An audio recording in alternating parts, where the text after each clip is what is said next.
Online news కి స్వాగతం.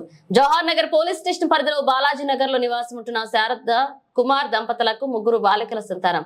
మొదటి బిడ్డ అయిన మైనర్ బాలిక శాలిని 16 సంవత్సరాలు. శాలిని చదువు నిమిత్తం సిద్దిపేట జిల్లా హుస్నాబాద్ లో 9వ తరగతి చదువుకుంటూ హాస్టల్లో ఉండేది.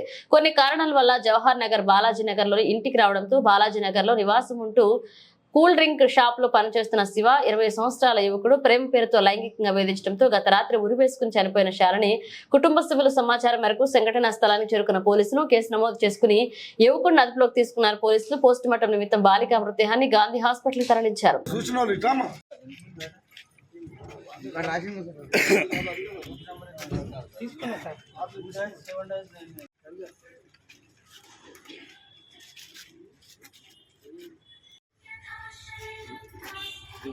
ఇంట్లో పేర్లు చెప్పాలి కదా.